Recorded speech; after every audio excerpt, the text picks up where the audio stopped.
Okay, good afternoon, everyone.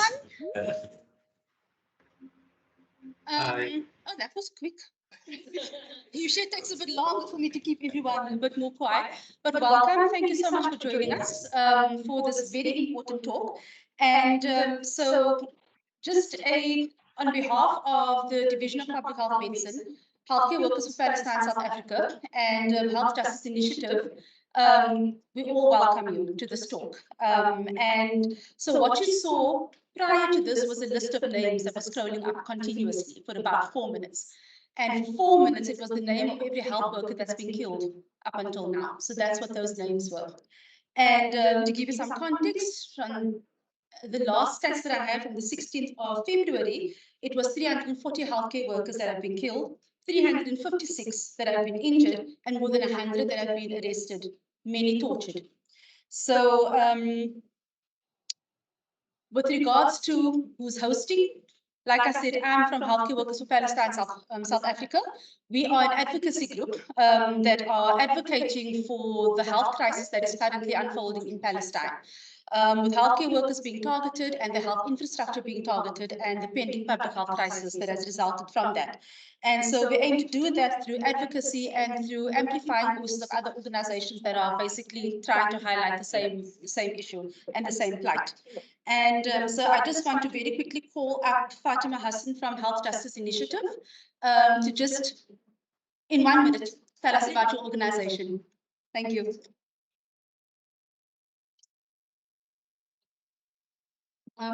So thanks, and really grateful for all of you for making the time in the middle of a genocide, in the middle of ethnic cleansing. And there's a lot of people who have joined us online, so we just want to say thanks to them. I think the recording will also be shared later. Thanks to Healthcare Workers for Palestine. I think Leslie's going to do a vote of thanks. Oh, no. I'm too tall for this. It's fine. Oh, is that what you need to address? Okay.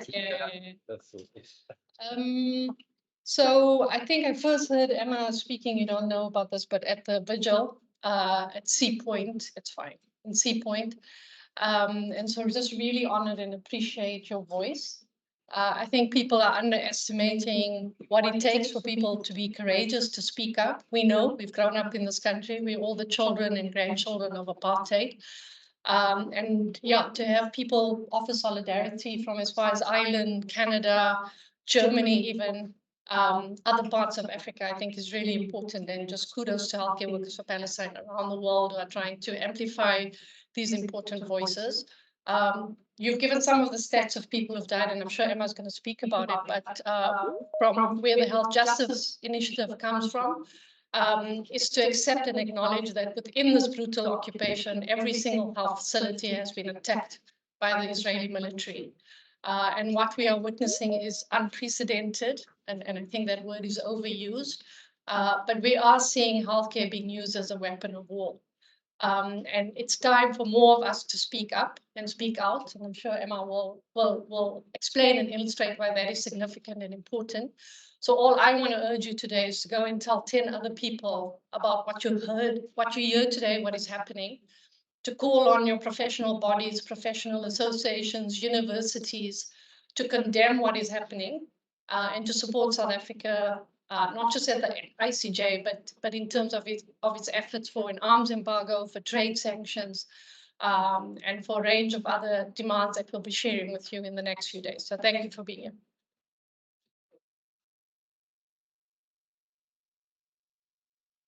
Just very quickly before you start, right? One thing I forgot to mention is that, yes, there is a Healthcare Workers for Palestine, South Africa, but there's also an international group called Health Workers for Palestine that basically has the same objectives to raise awareness, and they're basically an advocacy group. And so this is basically I don't know how many hundreds of healthcare workers around the world that have banded together for a common cause. And so we end up having lots of common, thank you, lots of common events around the world to raise awareness at the same time. So Dr. Emma Keelan is the city lead for North Ireland for Health Workers for Palestine, and I'm the city lead for Cape Town for Health Workers for Palestine. So that's actually how we connected. And I think I'm speaking loud enough, so I don't need the mic yet. But just a little bit about Emma and some background, which is somewhere here. There we go. So yes, we have to do this. Okay. So Dr. Emma is a. I wouldn't really do well with this. Sorry. When you know, in this case, when you know that, right? So Dr. Keelan is a dual-trained medical consultant with certification in both general internal medicine and respiratory medicine, recognized by the General Medical Council. And she holds a master's degree in global health with a distinction from the University of Manchester in the Humanitarian and Conflict Research Institute, and has extensive experience delivering healthcare in mobile clinics across the occupied Palestine territories in her role as a volunteer with Physicians for Human Rights. And she's also published her work quite widely in peer-reviewed journals, and you can read about that. But for now, today, she's going to talk to us about her experiences being a physician in the occupied territories. So thank you so much, Rosa. Thank you for having me. I think the first thing to say is I'm going to take a slightly different approach today. With everybody talking about Gaza, I'm going to talk about the occupied West Bank, and I'm actually going to go back and talk about things that happened before October 7th. So it gives a bit of context. So yeah, I am the city lead for the North of Ireland. We have to say the North of Ireland because we had our own conflict. Some people like to say Northern Ireland. Some people like to say the North of Ireland. So we just write healthcare workers for Palestine, UK, Ireland, and that seems to keep everybody happy. So that's our little logo at the bottom there. So I had one talk written and then completely sort of changed it up based on talks that I've given over the last couple of days in Cape Town. And the first question we've been asked is why Palestine? Why do we? I say we because it's myself and my husband that have been going from 2009. And why Palestine? So this is a picture taken from the occupied east of the city, and it looks down over Jerusalem, and you can see in the middle there the Temple Mount. Palestine it's incredibly beautiful. I went for the first time in 2009. My husband went because a friend was there. He was teaching English, and he ended up traveling from basically Bethlehem to a refugee camp in Ramallah within the space of 12 hours. And his experience changed him. He came back, he said, I'm going to go do a PhD on Palestine. And I said, cool. I don't know where that is. I don't know very much about it. And I have to be really honest, like I really started from the bottom. So I went to visit, and that was in 2008, and it changed my life forever. So I was fifth year medical school whenever I went for the first time. And as I went then back more regularly, several times a year from 2009, because he was doing his PhD and then he was living there. And I went for weeks and weeks at a time. And as a first year doctor in the north of Ireland, I was starting to understand what health meant to me and what health was within the system I was working in. And then I was seeing things that were very, very different. And whenever you start to see things, you can't unsee them. And I think that's the main thing, the main take home message about Palestine. So all of these pictures are my own. These have all been taken on streets as I've been walking up and down. So these gentlemen were just walking through East Jerusalem. They're settlers. And this is an area called Sheikh Jarrah, which is under attack. So Palestinians are being displaced from their houses in East Jerusalem, and their houses have been taken. And then this is in the old city of East Jerusalem. And when the houses are taken, they're taken violently. Palestinians are violently being expelled from their houses. And then flags go up to demarcate them as then settler houses. So, as I said, I was trying to think, what is health? And to me, health is three things. The first thing, it's a right. Health is a right. But it's also, we say in Ireland, and probably say it in other parts of the world, but health is your wealth. It was Gandhi that said that, you know, it's worth more than silver and worth more than gold. So it's also a privilege, and those that have more privilege tend to have better health. And the other thing, and I think this is where we're getting sticky with things at the minute, is that health is political. And if I have to tell or listen to any more people tell me that health is not political, I am going to absolutely crack up. Um, because healthcare workers in Ireland, you know, are going into the hospitals to talk about vigils, and we're being told to keep quiet because health isn't political. And it's not that health isn't political, because in the spaces at home at the minute, people are striking. They're talking about striking against the government and going on, you know, an action of civil disobedience about a healthcare system, which is the NHS, which is funded by the UK government, and then going on these acts of civil disobedience. That's political. But it means that people don't want to talk about health politically in relation to Palestine. So we have the luxury to think about health in lots of these different ways. And it is a luxury to be able to think about it like this: lifestyle, rest, sleep, exercise.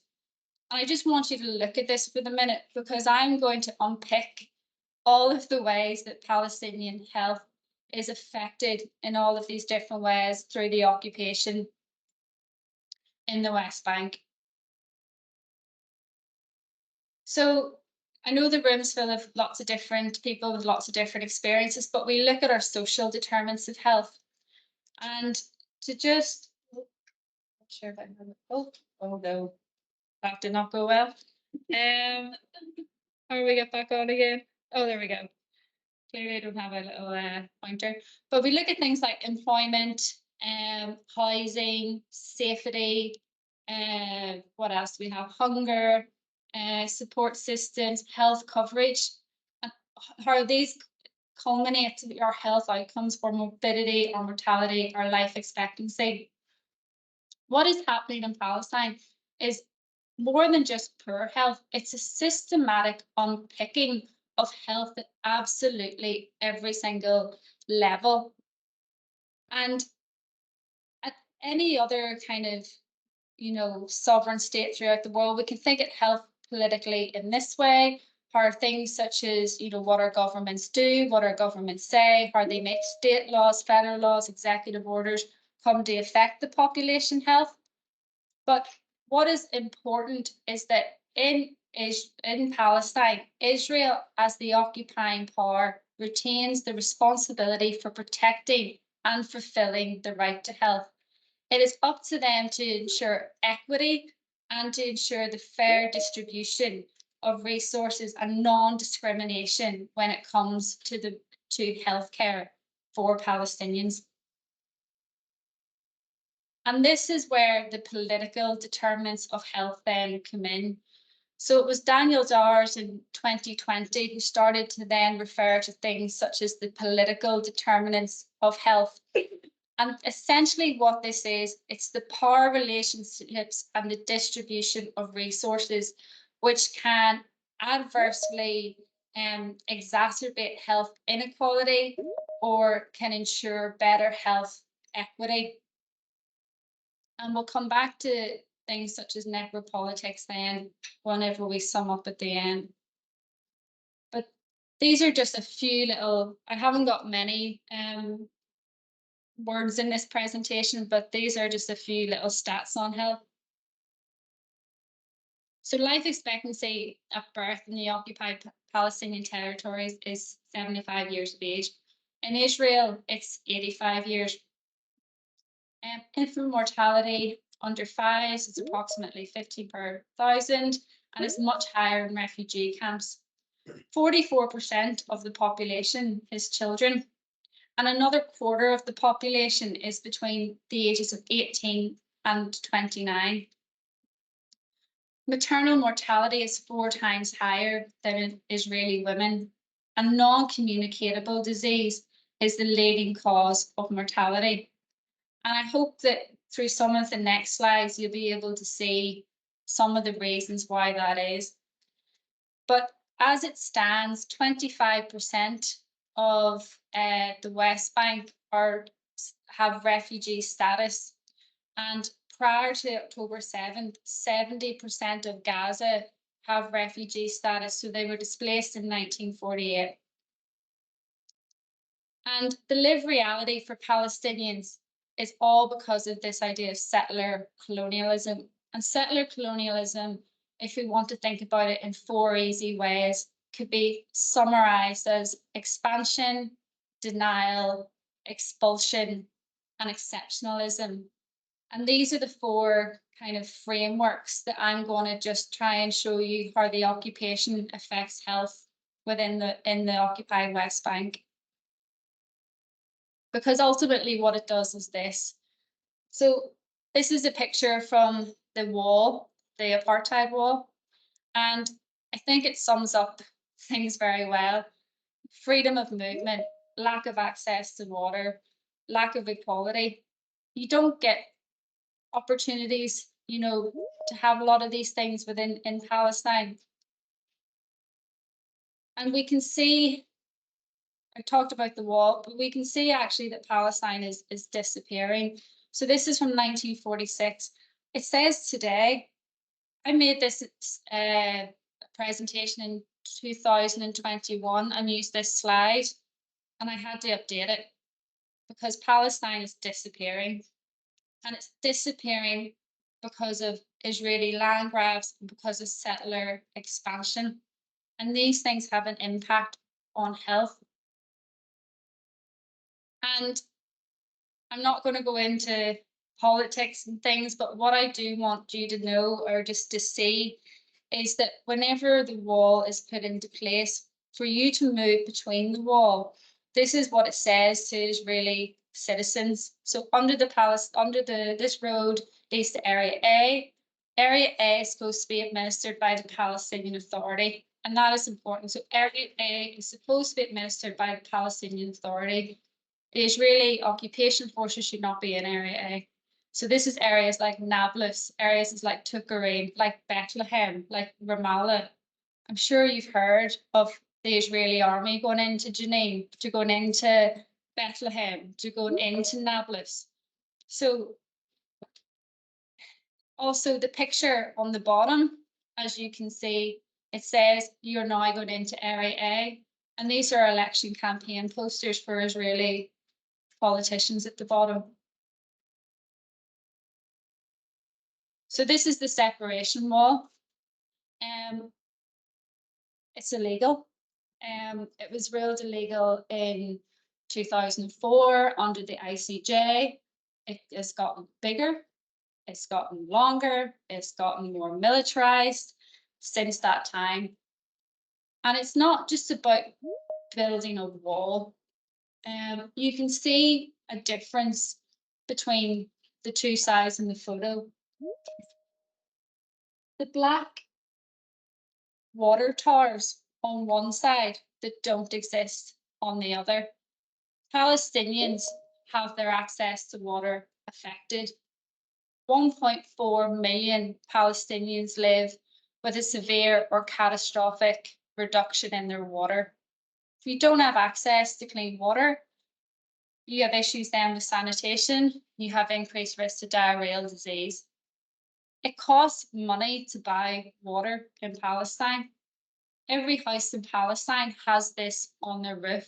When we lived in Palestine, we had to buy our water.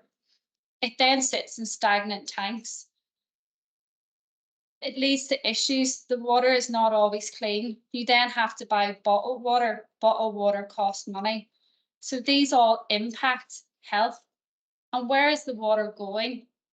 The water is being rerouted to the settlements. As well as that, wells are being attacked. They're being deliberately filled with concrete.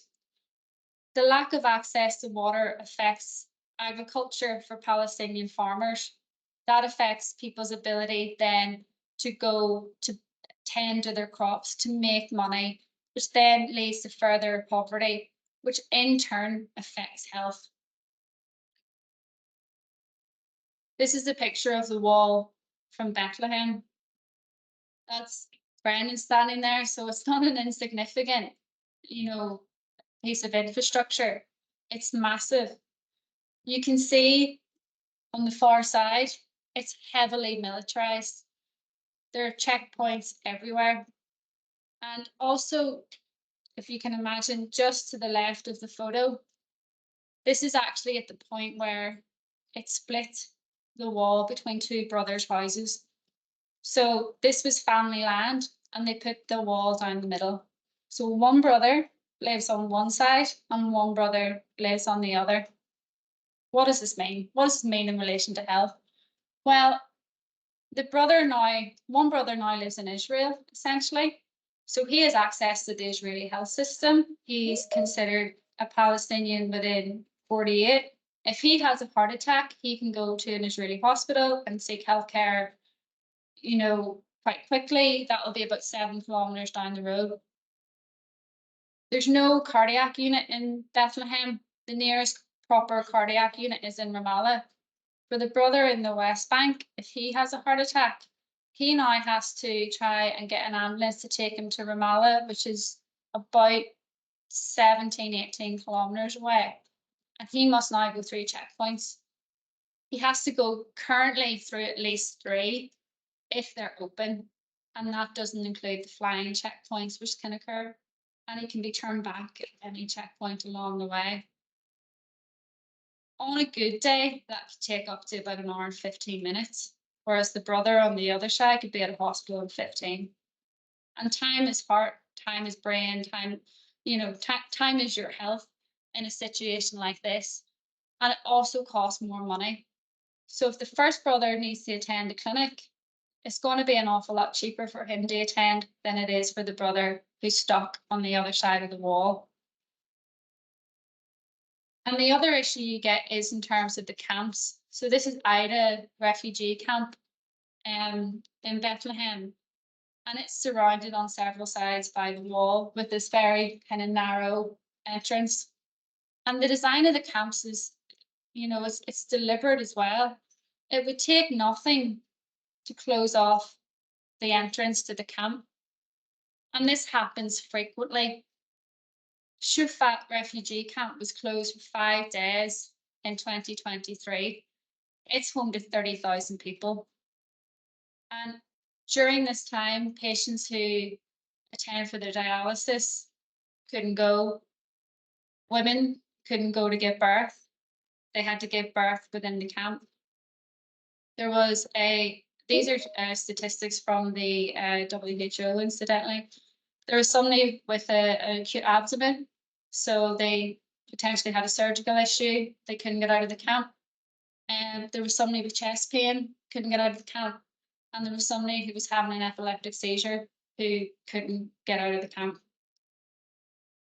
One of the clinics that I frequently go to is in a place called Beta in Nablus. It's in the north, and it's surrounded on 2 sides by settlers and settlements. And 3 sides by settlements, and then on one side it has the checkpoint, and they frequently shut it off.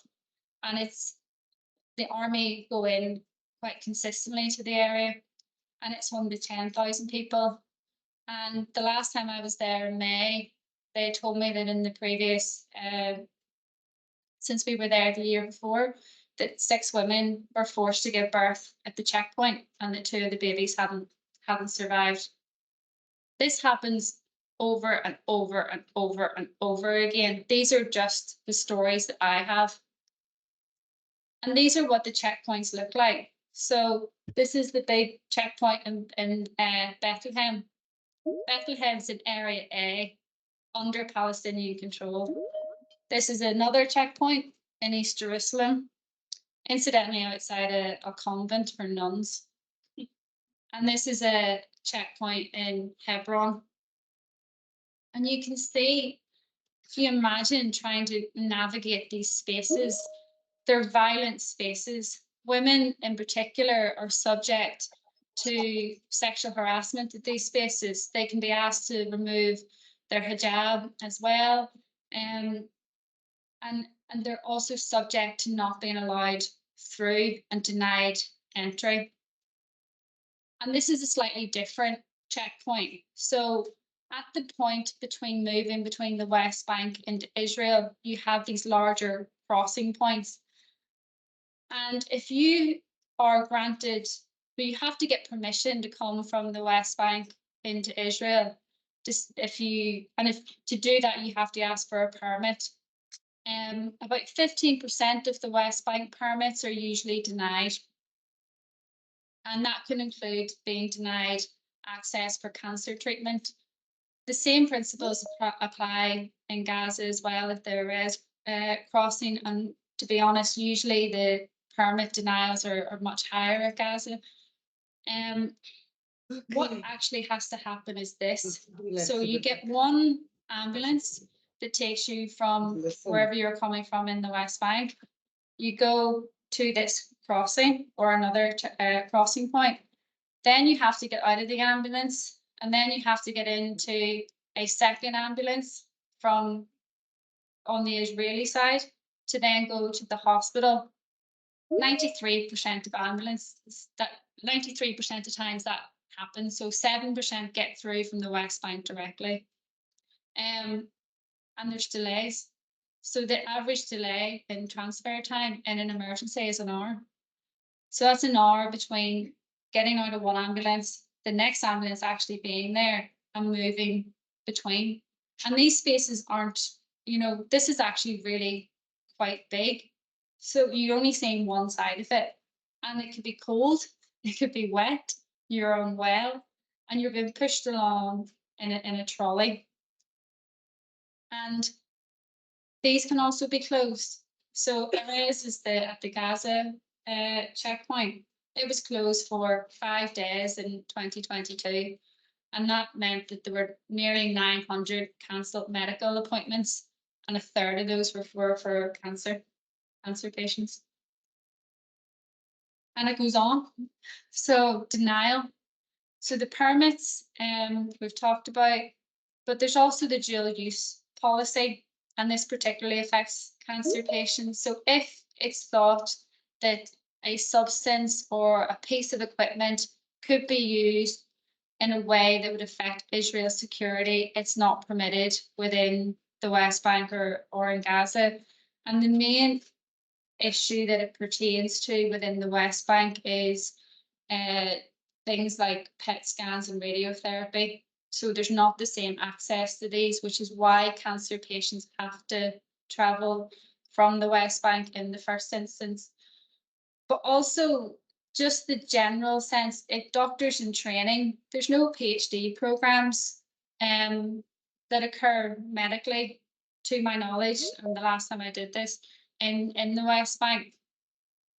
And then the governance. So the Paris Protocol, this is an issue from Oslo, where Oslo has many issues, but this is one in particular where the PA remains subservient essentially to Israel. So whilst Palestinian is a lower economic kind of area, it is deemed to be essentially the same as Israel in terms of economies. And Israel is a massive economy.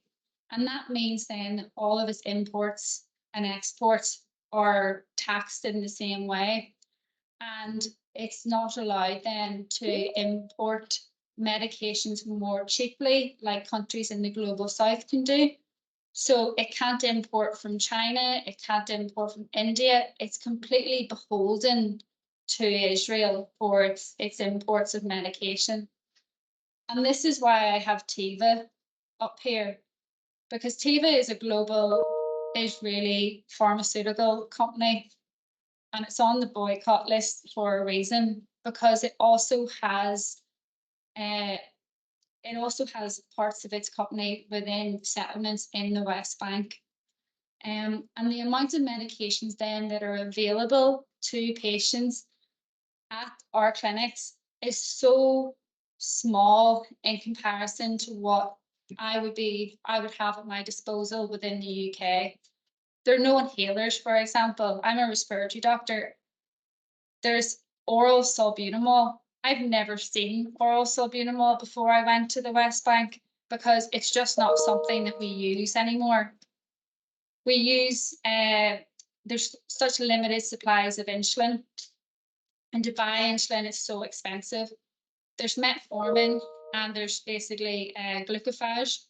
But within the UK, there are so many other types of medication for type 2 diabetes now, sort of at least 4 different types of pharmaceutical or pharmacokinetical types of drugs. But it's so basic within the West Bank, and they're used at the lowest doses as well for people. And it's because of this, the medication is so expensive. And then you have expulsion. This picture is actually taken from the university. So these are all what were used against the students whenever we worked there. So you can see rubber bullets, shells, tear gas canisters. So whenever I worked in Alcott's medical school, we had incursions into campus. These were at one point in time daily. We had a consistent ambulance on site every single day because our students were being attacked every single day. They would break the windows would get replaced, they would break them again. But the expulsion is in terms of the physical, the physical removal of Palestinian bodies, and the injuries are deliberate. Young boys are targeted, men are targeted, and so many of the injuries are, a lot of the injuries are deliberately targeted towards the legs as well. And there's a lot of disability that we would see within the West Bank. And it's hilly. The camps are not designed for people. There's not disability access in a lot of places. The resources in terms of wheelchairs is very limited. They're very old fashioned. Prosthetic limbs and things are not widely available for people. So if you have an issue and then have an amputation or something like that, it's very, very difficult to then continue to work and employment. And within the West Bank, services such as physiotherapy and things are very limited. And Area C is an area under Israeli control. So these are areas where people are likely to be displaced even more. So in particular, the Bedouin community, which are a group that don't often get talked about. Healthcare Voices or Healthcare Workers for Palestine had a physiotherapist, Allah from Massayater, speak. He is Bedouin, and his stories in particular about how he has grown up in an area outside Hebron as a Bedouin are particularly harrowing. But there's a community just of Bedouin just outside East Jerusalem, and they are literally the last group of Palestinians holding the line before Israel completely encircles East Jerusalem. And their access to healthcare is being targeted very, very specifically at the minute. So they're completely reliant on a mobile clinic, which is going in once every 2 weeks. And then you have discriminating planning and policies, houses being taken down, not being allowed to access your land, not being allowed to build on land, having cultivatable land that you can only access maybe once every couple of months. And then there's a rise in settler attacks. These are up 25% in 2023 alone. And again, where you see the flags are houses that have been taken from Palestinian families. And then on the right, this is Mali Adamim, which is one of the largest settlements in all of East Jerusalem. It has its own university. It's that big. And this is what a mobile clinic looks like. And I think you might be surprised. I'll play. Oh. No.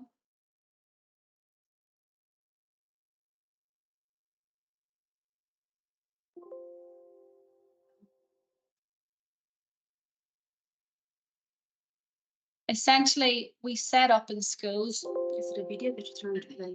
Yeah. Do you have a link to it in your In there. No, it's just embedded. didn't put it in your maybe it'll play from here?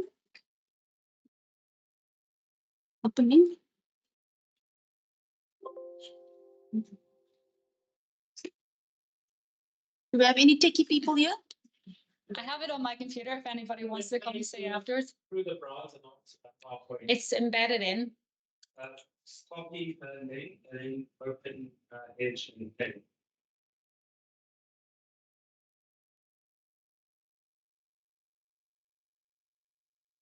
Oops, I'm not sure it's because it's not a link. sorry. Because it's not a link, it's just embedded from my. Okay, so just hold on. I'm just gonna stop sharing for a second, otherwise everyone's going to see my emails, which I forgot to close anyway. Essentially, we set up in schools in the mobile clinic, and what you can see at the start of the video, just on that picture, is we've pushed together 3 tables. No?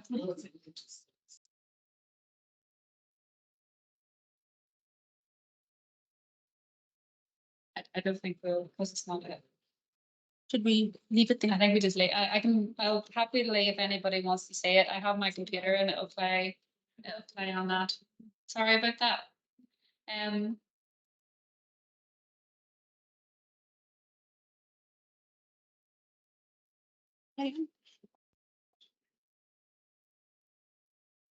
So yeah, these 3 tables that you see, they're pushed together, and that's how we actually have to examine people. Sometimes we have a blanket to put over it, and then we have a table and 2 chairs, and people come in and they rotate through. So whenever I say that the mobile clinic, we do a mobile clinic, it is really, really rudimental. This is not appropriate to examine somebody on, and that this is a lifeline for people, but this is an examination couch, apparently. And these are other pictures of mobile clinics. Yeah. So this structure doesn't look very much like a clinic or a hospital. It didn't have itself any running water, but it was in a Bedouin community near Bethlehem, and we would go there every single week. And in that clinic, we would see at least 50 people. The boxes are all of the medications that we have every time we do a clinic.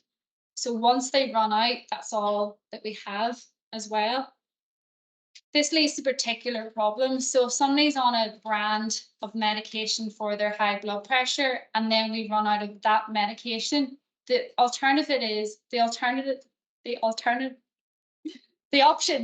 are we either use something different just for high blood pressure, or we give them nothing. And you can see in terms of confidentiality, it's not so much of a thing, because there's such a need and people are so desperate that there's a constant flow of people that are coming.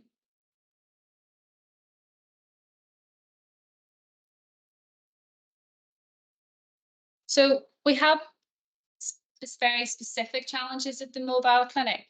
We have the need, hundreds of people, they find out when the clinics are coming in, and then they queue up in the days before. Some are better organised than others. There's the prescribing issue. We have a list of medications that are updated that we have, but as I say, when they run out, we have to find alternatives.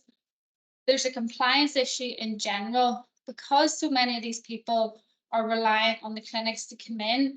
We can only also give 2 weeks worth of treatment. So the Palestinian Medical Relief Society have to charge 30 shekels also for the medication, which can be an awful lot of money for some people. Physicians for Human Rights, we are able to give the medication for free. Both clinics, it's for 2 weeks. If people run out after 2 weeks and the clinic's not there, or they can't get, or they have no money, people stop taking their medications.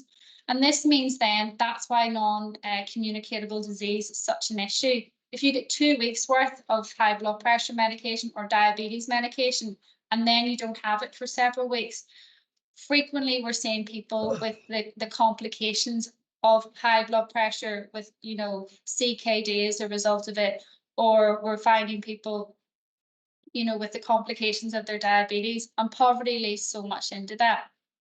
And because there's so much issues with acuity of health, preventative health is so far down the line. And sometimes we have specific days and specific clinics, such as this one, where we go in specifically to do interventions on preventative health.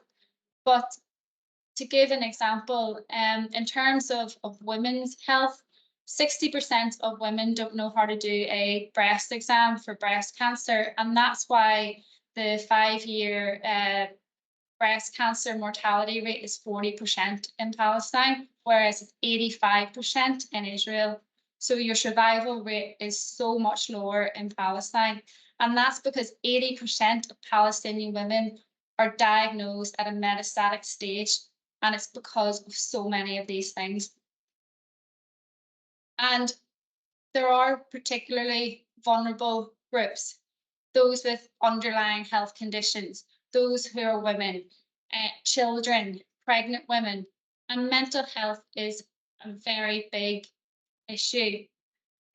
This is area A. This is a nighttime raid. And nighttime raids are something that happen very, very frequently. In fact, they're an actual pilot program of the Israeli army. So you have children.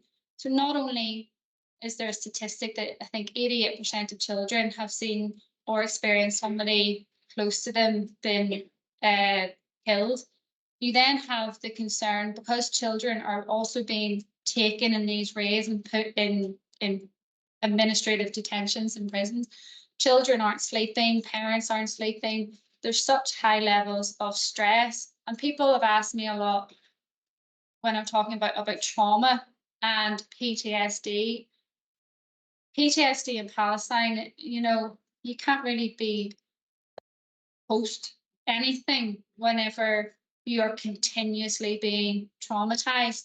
And with everybody in society also being continuously traumatized, this kind of biomedical like sense of mental health that we apply from the West is also completely inappropriate in this setting. And the sense as well is that with everybody being traumatized, people generally, in my experience at the clinic, don't like to talk about their mental health, because it's a sense of, well, I've only had 2 sons martyred, but so and so down the street has had 4 sons martyred, but I don't live in Gaza where I've been displaced several times. And the most that people will maybe say is, I have a headache and the headache sits here and I just feel, so it's this sort of psychosomatic presentations that we see a little bit more, but yet people are still very reluctant to, nobody wants a sleeping tablet, or nobody, you know, wants anything further, more willing to accept something for like heartburn related to stress as opposed to anything else. And I'm not going to touch too much on Gaza, but exceptionalism is a thing as well. And whilst all these things aren't necessarily occurring, these are things that have happened. There's been organ harvesting, and there's concerns about how bodies are being taken by the Israeli army presently in Gaza. During COVID, that it vaccinated all of the Palestinians fairly. It meant those in 1948 territories, those in Israel, that was 12%. There's targeting of healthcare workers. This was Rizan. She is a nurse in Gaza in 2018. This is not new. They targeted Janine in 2023, and it's 403 as of the 23rd of January.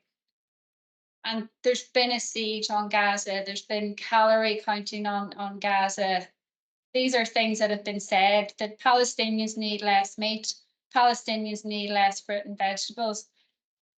These things, they don't make sense, but apparently they're there. And I've touched on this. So just to sort of bring things to a conclusion, we talk about apartheid, and I don't need to talk about apartheid to this room, but in terms of the crime of apartheid and what it is, it's about maintaining domination over another. And within medicine, technically at the minute, there is no framework or no formalized what is medical apartheid. We are using this sense of domination in relation to healthcare, but we don't have a framework that says these things specifically are medical apartheid. The phrase was coined in relation to the kind of unequal access of healthcare. Hello. In terms of Black Americans and not being able to get access in the same way. And that's where the initial medical apartheid was used. And it's important to kind of see all of these things and then to see the new issues that are coming. So the aid propaganda, the designation of UNRWA as a terrorist organization, and it's not just UNRWA, it's human rights groups as well. There were several, about 2 years ago that were all designated. These pictures are from the wall whenever Trump was president. You may as well change that to Biden or to Rishi Sunak or any of the current anybody in Europe presently, really.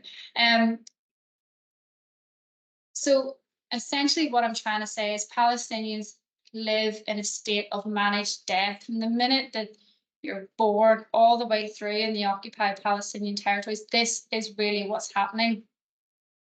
And for me, then the way to frame all this is necropolitics.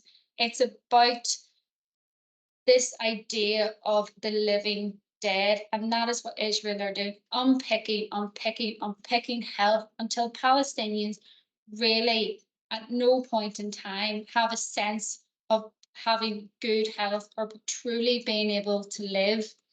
And necropolitics, it's Mbembe in 2003 who first coined it, but it's specifically in relation to states of exception, states like Israel, where they say that they need it for to manage their security, to manage threats. And then these things become completely embedded and they're allowed to do it with impunity. And it becomes entrenched then over time. And it's the sort of almost the ideology of necropolitics then that we're seeing with the actual examples of discrimination, of the manifestations of medical apartheid. And what is the solution? So one of these pictures is from Belfast and one of these pictures is from Palestine. And I'll tell you, the one about resistance is from Belfast. So I don't have a solution, but I think there's different things that we need to think about. And I think Palestinians in Palestine have to think about things very differently than we have to think about them here. And the idea that peace is not always welcome, I think is fair. At the start of this conversation, I'm from Belfast, we have peace, but I still don't think certain communities have justice. We still don't have the same level of equity for everybody within our society, which is coming out of violence. And I don't think, I could be wrong, but my assessment of the 2 weeks here is I don't think that there's equity here within healthcare either. And I don't think that's a controversial statement. So, you can have peace, but what we are looking for is justice. And as healthcare workers, justice is a really key component of what we do. It's part of our practice. And the right to health is it's enshrined within law. But the political determinants of health that I talked about at the start, I think this framework gives us here outside of Palestine something different then to look at, because it places advocacy as such, as at the heart of what we can do. And it puts direct action, negotiation, introspection, that things like this and coming together and different forms of solidarity and speaking out. And as Fatima said, if you speak to 10 people and you say, this is 10 more people that know a little bit more about what's happening in Palestine, and we can all be advocates. And I think healthcare workers, public health workers have a very particular role.